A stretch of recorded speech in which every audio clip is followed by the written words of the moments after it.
नमस्कार, आदाब, सत श्री अकाल मित्रों, स्वागत है आप सभी का समाधान कार्यक्रम में। अल्बर्ट आइंस्टीन, जिनकी शादी के 25वीं सालगिरह सभी मना रहे थे, बहुत सारे मेहमान आए थे। लोगों ने पूछा कि आपकी सफल शादी का राज क्या है? तो उन्होंने मुस्कुराते हुए कहा कि जब हमारी शादी हुई थी तो हमने और श्रीमती जी ने एक समझौता किया था कि जीवन के जितने भी छोटे निर्णय होंगे वो तुम करोगी और बड़े निर्णय होंगे वो मैं करूँगा।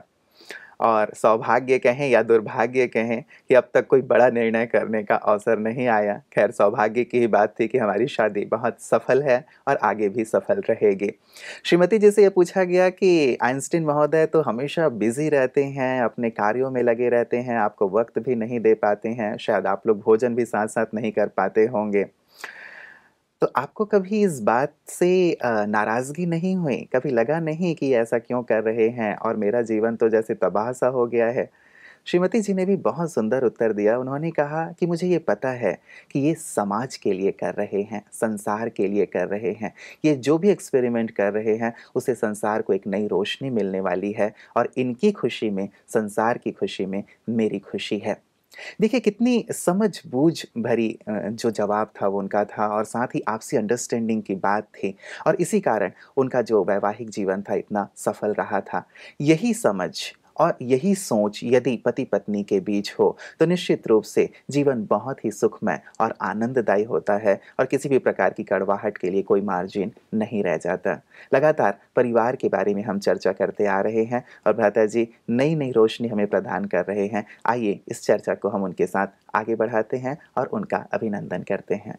भ्राता जी, आपका बहुत-बहुत स्वागत और अभिनंदन है। Thank you. आपस के इस समझ-बूझ भरे वातावरण में जीवन बहुत सरल और सहज हो जाता है भ्राता जी। श्रीमती ने समझ लिया कि आइंस्टाइन जो कुछ कर रहे हैं संसार के लिए कर रहे हैं। अभी मुझे एक को बहुत समय देना, मेरे साथ भोजन करना, मेरे साथ 2-4 घंटे बिताना, ये हर नारी की इच्छा होती है। लेकिन उसने इसका त्याग खुशी से कर दिया था कि जहाँ जग का कल्याण हो रहा है वहाँ मैं अपनी इन छोटी छोटी बातों को आगे आड़े नहीं आने दूंगी। हमारा सभी जो समाज है उसमें जो नारी हैं, विशेष रूप से जो यंग हैं, उनको इस बात पे विशेष ध्यान देना चाहिए। हर एक की इच्छा होती है और बड़ी नेचुरल है, होनी भी चाहिए। परिवार में सबको मिल बैठ के साथ भोजन करके एक आपसी प्रेम, आपसी सम्मान, आपसी व्यवहार कुशलता भी दिखानी चाहिए और वो रियल भी होनी चाहिए। परंतु जहाँ एक पक्ष को कहीं किसी भी कार्य में बहुत बिजी रहना पड़ रहा हो और दूसरा पक्ष देखता हो कि ये बहुत ही उपयोगी कार्य है तो उसे उसका सहयोगी बन जाना चाहिए। बस परिवारों में अगर इस तरह की अंडरस्टैंडिंग और सहयोग की भावना हो जाए तो फिर परिवारों जैसा स्वर्ग तो कहीं है ही नहीं। बिल्कुल। और आजकल ज़्यादातर भ्राता जी ये हो ही गया है कि सभी अपने कार्यों में इतने ज़्यादा व्यस्त हो गए हैं कि समय वाली बात एक बहुत बड़ा फैक्टर बन जाता है कि आप हमें समय नहीं देते हैं, परिवार को समय नहीं देते हैं, बच्चों को समय नहीं देते हैं और ये भी कई बार खिन्नता, टकराव या अलगाव का कारण बन जाता है। देखिए, व्यक्ति भी नौकरी पर है तो उनकी धर्मपत्नी भी नौकरी पर है, बच्चे पढ़ाई पर हैं तो तीनों ही तो बिजी हैं। अब कौन किसको समय दे? अभी बहन भी आएगी, वो बहुत थकी मांदी आएगी, घर का भी काम करना, उनको बच्चों को भी देखना है और बच्चे भी कहीं ना कहीं इरिटेट होके परेशान होके आएंगे। वो भी चाहते हैं माँ बाप की हमें थोड़ी सी तो कुछ मिले, भाई उनका हाथ भी मिलेगा पुचकार का, उन्हें प्यार के 2 शब्द मिलेंगे, वो उनकी गोद में बैठ जाएं थोड़ी देर तो वो भी बड़े रिलैक्स हो जाते हैं। तो माँ बाप को भी ये बात थोड़ी स्वीकार करनी पड़ेगी कि बच्चों के लिए उनका ये एक बहुत बड़ा कर्तव्य है। इतना नहीं कि उन्हें पढ़ा दिया जाए, उन्हें होमवर्क करने के लिए इंसिस्ट कर दिया जाए, ये करो वो करो, उन पे ध्यान बहुत दिया जाए, लेकिन उन्हें प्यार की पालना, माँ बाप का प्यार बच्चों के लिए बहुत बड़ी पालना है, विशेष रूप से अल्प आयु में, छोटी आयु में। तो इसमें वो भी इस पे ध्यान दें और अपने को इतना व्यस्त न भी कर दें कि थोड़ा भी समय एक दूसरे के लिए न मिले। लेकिन ये भी बहुत आवश्यक है कि अपनी कामनाओं को कम भी करें। कभी कभी वो इतनी ज़्यादा होती हैं कि दूसरा व्यक्ति समय भी दे रहा है लेकिन वो व्यक्ति संतुष्ट हो ही नहीं रहा है, वो और चाहता है। इसमें चाहे मोह की बात हो, चाहे आपसी बहुत एकदम एक्सपेक्टेशन से एक दूसरे से ज़्यादा हैं या एक दूसरे के साथ रहे बिना मन नहीं लगता है, ये भी कहीं बात होती है। तो इन सब को थोड़ा सा संभालना है क्योंकि पारिवारिक जीवन बड़ा इम्पोर्टेंट जीवन है और ये लंबा समय चले, 25 साल क्यों, जीवन भर चले ना, हमारे बिल्कुल, भारत बिल्कुल। में तो यहाँ जीवन तो भर पूरे चलता है। जीवन भर की क्या बात रहता है जी, 7 जन्मों की बात हम पहले ही कर आए हैं कि बिल्कुल 7 जन्मों का हमारे हाँ, यहाँ तो साथ हाँ, होता है। यहाँ तो जीवन भर भी एक संबंध सुखद हो बहुत जरूरी है। बिल्कुल। दोनों बातें बहुत सुंदर आपने कही भ्राता जी, कि बैलेंस रखने की जरूरत है कि हम अपने कार्य क्षेत्र में भी जा रहे हैं तो ज्यादा से ज्यादा कोशिश ये हो कि हम बहुत ज्यादा उसमें भी बिजी ना हो जाएं, धन कमाने आदि में। जितना हो सकता है अपने परिवार को, पत्नी को भी समय दिया जाए, पत्नी भी अपनी कामनाओं को थोड़ा कम करें, ये देखते हुए कि शायद उनकी व्यस्तता ज्यादा है। बैलेंस रहेगा तो परिवार में सुख शांति बनी रहेगी। पहला प्रश्न भ्राता जी मैं आपको लिए चलता हूँ, ये हमारे पास श्वेता सिंह जी ने भेजा। ये कहती हैं कि मेरे पति और अपनी माँ और बहन की हर बात मानते हैं, मेरी सही बात भी स्वीकार नहीं करते। वे दोनों मेरी मीन मेख निकालती रहती हैं और पति से मेरी उल्टी सीधी शिकायत करती रहती हैं, जिससे वे मुझे बुरी तरह डांटते हैं। शादी के 2 साल हो गए हैं लेकिन स्थिति ज्यों की त्यों बनी हुई है। तो कई बार मुझे विचार आता है कि क्या ऐसे ही जीवन भर मुझे सहना और झेलना पड़ेगा। ये कई बार बहुत कष्टदायक लगता है। ठीक बात है बिल्कुल, और ये बड़ा सुंदर क्वेश्चन है, और इसके आंसर में मैं अपनी सभी बहनों को, बड़ी और छोटियों को कुछ कहना चाहूँगा। देखिए, परिवार में प्यार अपनापन तो तभी हो सकता है जब ये जो शिकायत करने की आदत है ना, या किसी को डोमिनेट करने का जो संस्कार है हमारी माताओं और बहनों में, इससे थोड़ा वो बचें। अब एक नई लड़की आपके घर में बहू बनकर आ गई है, आपको उसको अपने में समाना है। हो सकता है उसकी भी कुछ गलती हो, वो कुछ चीज़ न जानती हो, या उसमें कोई कमजोरियां हो, कोई कभी वो ज़्यादा देर तक सोती हो, या काम ठीक से न करती हो, या कोई गलती करती हो। गलती तो मनुष्य ही करता है, कोई पशु पक्षी तो गलती कर नहीं रहे हैं। तो जो उसकी सास है और ननद है, उनको बहुत समझदार होना चाहिए। और जैसे हम एक बात बहुत अच्छी तरह अपने सभी दर्शकों को कह रहे हैं कि जो व्यवहार हम दूसरों से कर रहे हैं, ये सृष्टि का सिद्धांत है, वही व्यवहार हमें भी प्राप्त होगा। हो सकता है सास, उसको भी ये व्यवहार मिला हो तो वो दूसरे से कर रही है, लेकिन इस चेन को कहीं ना कहीं तो तोड़ना ही पड़ेगा। तो दोनों को अब समझदार बनकर ये जो शिकायत करने वाली बात है, इससे थोड़ा मुक्त होना चाहिए। अब जो लड़का है उसको बड़ी दुविधा हो जाती है, अब वो माँ की न सुने तो वो नाराज होते हैं कि ये तो बस पत्नी पत्नी का होके रह गया है, हमारी तो सुनता ही नहीं, हमारा तो इससे कोई नाता ही नहीं रहा। फिर इसमें कहीं कहीं गड़बड़ होती है, और कई बार बेटे का ज्यादा लगाव माँ से होता है। लेकिन अब उसको अपनी पत्नी को भी महत्व देना ही चाहिए, और इसलिए भी कि वो एक घर छोड़ के दूसरे घर में आई है, उसको मानसिक परिवर्तन में समय लग सकता है। देखिए, छोटी बात नहीं है, और हर बहन हमारे समाज में इस बात को अच्छी तरह जानती है, फिर भी वो एक दूसरे को सहयोग देती नहीं है। एक परिवार से दूसरे परिवार में आना, वहाँ एडजस्ट होना, संस्कारों का मिलन करना, अपनी एक अच्छी छाप छोड़ना, और बहुत सारी बातों को समाना, फेस करना, पुराने प्यार को या बातों को भुलाना, ये कोई सहज काम नहीं होता। इसलिए इसमें मनुष्य को सहयोग की बहुत आवश्यकता होती है। तो मैं अपनी बड़ी माताओं से कहूँगा, जिनके घर में बहुएं आ रही हैं, वो बहुत समझदार बने, देखें कि परिवर्तन का काल है, वो भी तो इस काल से गुजरे हैं। 1, 2, 3 साल उन्हें भी लगा होगा नए परिवार में सेट होने में, नई बहू को भी लगेगा, उस पर बहुत ध्यान दे। और जो ननंद है उसको तो बहुत समझदार होना चाहिए। उसको ये नहीं कि अब मेरे से भाई प्यार नहीं करेगा या माँ का रुख मेरे से नहीं रहेगा, इस बात को भूल कर ये सोच कर कि जो व्यवहार मैं इनके साथ करूँगी कल वही मेरे साथ भी होगा, और जब मेरे साथ होगा तो मुझे कैसा लगेगा। इसलिए अपने व्यवहार को बहुत सम्मानजनक, बड़ा प्रेमपूर्ण, अपनेपन का, सहयोग का कर देना चाहिए, तो परिवार में बहुत अच्छा हो जाएगा। रही बात इसकी कि इसको फेस करना पड़ रहा है, पति भी इसको ही डांट देता है और इसकी कुछ सुनता नहीं है, अब ऐसे में ही इसको चाहिए बहुत अच्छी स्पिरिचुअल पावर कि मनुष्य के अंदर सहन शक्ति भी आ जाए और वो अनेक बातों को मुस्कुरा के ही पूरा कर दे, रिएक्ट न करे, इसकी बहुत ज़रूरत होती है। नहीं तो क्या होगा, पति इसको डांटेगा, ये रिएक्ट करेगी, दोनों में झगड़े होंगे, जैसा इनके बीच हो रहा है, और इसके जीवन में अशांति बढ़ती जाएगी और ये कोई अलग निर्णय लेने को विवश हो सकती है। बस एक ही बात जो शायद लता जी कई बार हम लोग लंबे समय से चर्चा कर रहे हैं कि मन में जो एक प्रश्न रहता है ना कि क्या ये हमेशा चलता रहेगा ऐसा, ये बहुत बोझिल करता है। बहुत बोझिल करता है, क्योंकि ये यात्रा 1-2 साल की तो नहीं है ना। तो 2 साल इनको पूरे भी हो गए, इन्होंने कुछ बदलाव उसमें देखा नहीं, बल्कि बात बिगड़ती ही जा रही होगी। इसलिए इनको अपने अंदर बहुत अच्छी स्पिरिचुअल पावर भरनी ही पड़ेगी, ताकि इनके अंदर सहनशीलता भी आ जाए। अब ये वहाँ से निकल नहीं सकती, ये तो नहीं अब ये कर सकती ना कि छोड़ के भागो यहाँ से, ये कोई ऐसी चीज़ तो नहीं है ना, पारिवारिक जीवन है। अब इनको एडजस्टमेंट करने की पावर भी चाहिए, सहन शक्ति भी चाहिए, और साथ में ऐसी पावर भी चाहिए कि ये तीनों को बदल पाए। देखिए, राजयोग में, स्पिरिचुअलिटी में ये सिखाया जाता है कि हमारे वाइब्रेशंस दूसरों को बदल सकते हैं। उनके प्रति हमारे मन में जो ईर्ष्या हो गई है उसको भी बदला जा सकता है। और ये बिल्कुल स्पष्ट है, किसी को बुरा न लगे तो मैं कह देता हूँ, कह दूँ जी। नारी जाति ईर्ष्या का सबसे ज्यादा शिकार हुई है। बहनों में बहुत ज्यादा ईर्ष्या द्वेष रहता है। क्यों रहता है ये तो वही जाने, कुछ भी कारण हो सकते हैं, परंतु इस ईर्ष्या द्वेष ने उनकी कार्य शक्ति को, उनके टैलेंट्स को, उनकी खुशी को, उनकी शांति को अवश्य प्रभावित किया है। इसलिए इससे बचें, और इसका अब कर्तव्य है ये स्पिरिचुअल नॉलेज के द्वारा इन तीनों को सवेरे 5 बजे उठकर गुड वाइब्रेशंस दें। ये एक टेक्निक मैं सबको सिखाता हूँ। ये सबकॉन्शियस माइंड का प्रयोग है, अंतर्मन की शक्ति का बहुत सुंदर प्रयोग है, और इसके रिजल्ट बहुत अच्छे होते हैं। क्या करना है इसमें कि सवेरे 5 बजे जब वो भले ही तीनों सोए हुए हैं, थोड़ा सा ये योग अभ्यास करेंगी 10 मिनट। योग अभ्यास माना सर्वशक्तिवान की किरणें मुझे आ रही हैं जी।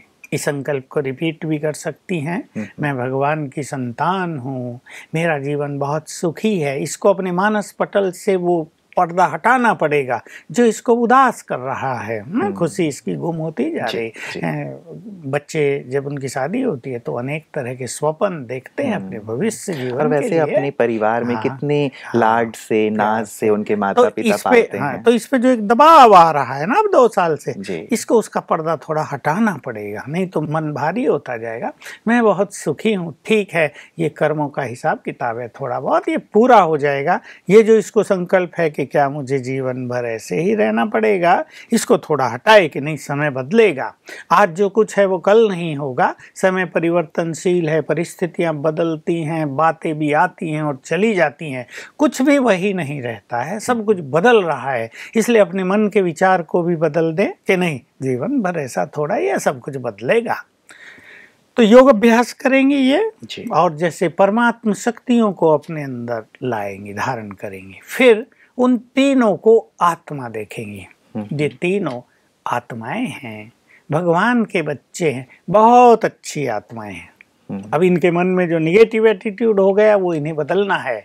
दे आर गुड सोल्स, बहुत अच्छी आत्माएं हैं तीनों। वे मेरे बहुत अच्छे फ्रेंड हैं, मेरे बहुत अच्छे सहयोगी हैं, तीनों मुझे बहुत प्यार करते हैं।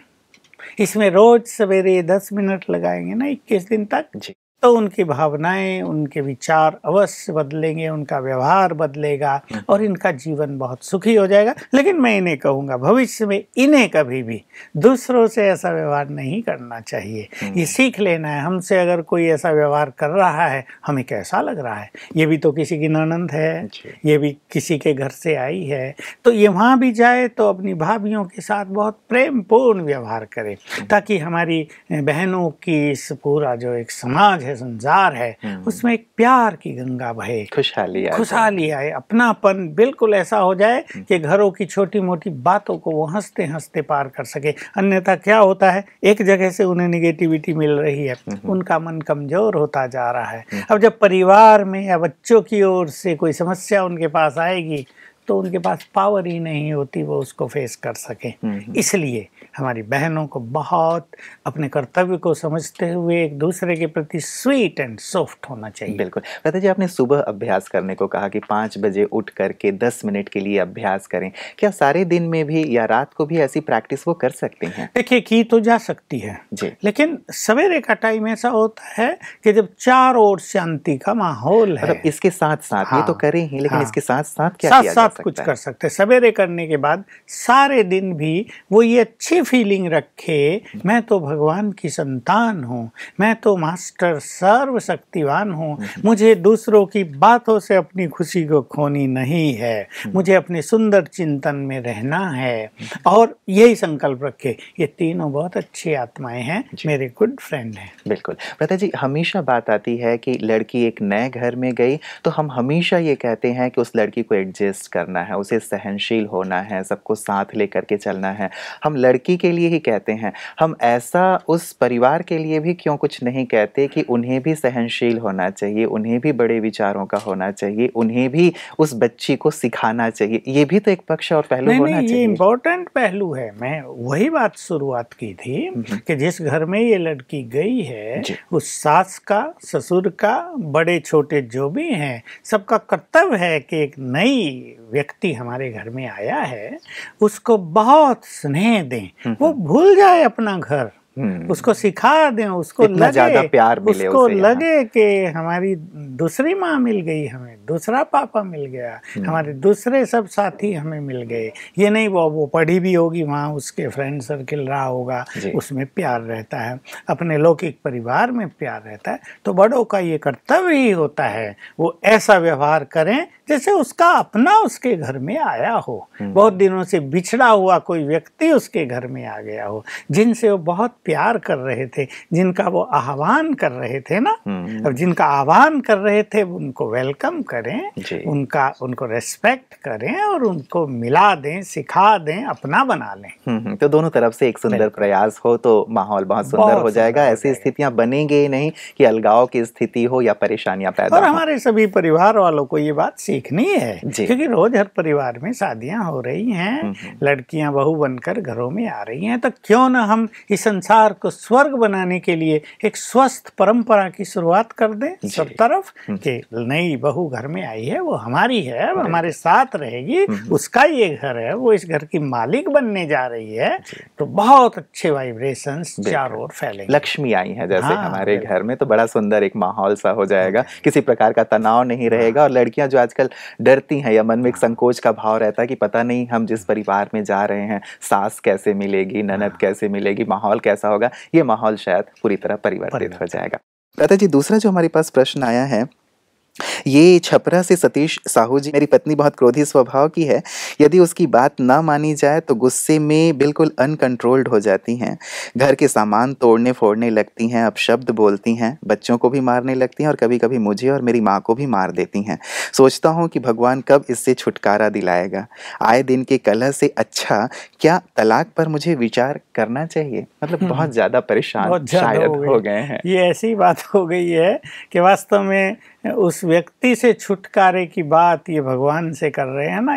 अच्छा होता ये प्रेयर करते इसके इस क्रोध से कब इसे और हमें छुटकारा मिलेगा। तो वो भी तो सुखी हो जाए, क्योंकि क्रोध करने के बाद हर व्यक्ति पश्चाताप की अग्नि में जलता है और वो अपने किए हुए कर्मों पर अवश्य पछताता है। मेरे पास ऐसी माताएं आती हैं कि क्रोध में वो अपने बच्चों को पीट देती हैं और फिर बैठ के रोने लगती हैं अलग जाके कि मैंने क्यों खामखा मार दिया, इनकी क्या गलती थी बेचारों की। वो तो प्यार लेने के लिए मेरे पास आए थे, मैंने उनको भी धक्का दे के कहते हैं लता जी, क्रोध की शुरुआत शायद मूर्खता से होती है और अंत पश्चाताप से होता है। हर व्यक्ति इसके बाद पछताता है। इसलिए क्रोध तो एक बहुत बुरी चीज है, हमें इससे बचना ही चाहिए। अब मैं उसको भी कहूंगा कि भाई देखिए, क्रोध के कारण आपका जीवन नष्ट हो जाए, अगर वो डाइवोर्स पर आ जाते हैं, और नेचुरल मनुष्य सोचता है ना इस रोज की अशांति से, तो यही भला अगर इसको अलग कर दिया जाता है कहाँ रहेगी और शादी को भी हो सकता है 10-12 साल हो गए हों,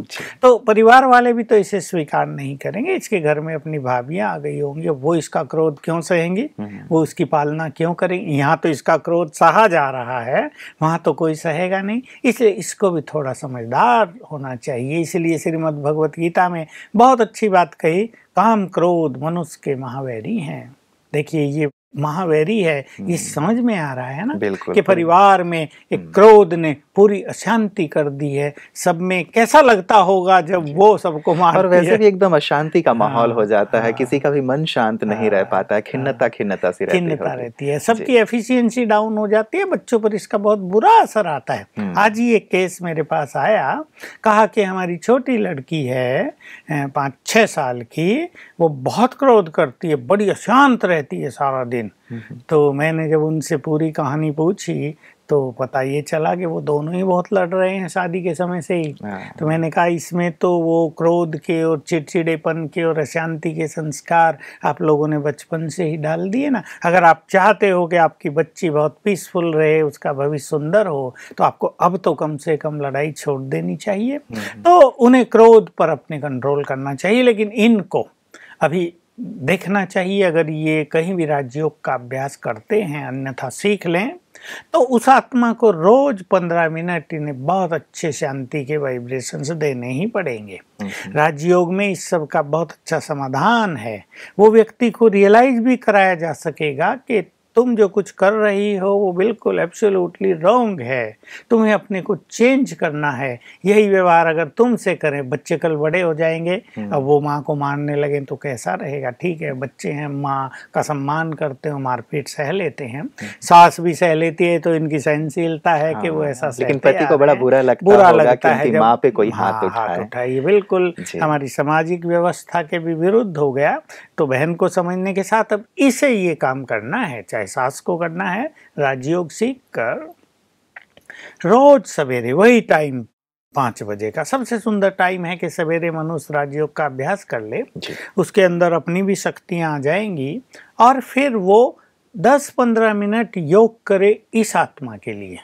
उसमें सिंपल योग करे, शिव बाबा से कनेक्शन जोड़े, कभी फील करे मैं परम धाम में उसकी किरणों के नीचे हूँ, उसकी सारी शक्तियाँ किरणें मुझ में समा रही हैं।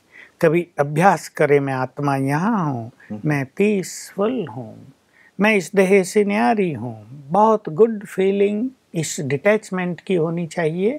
ये देह अलग है और मैं आत्मा अलग हूँ।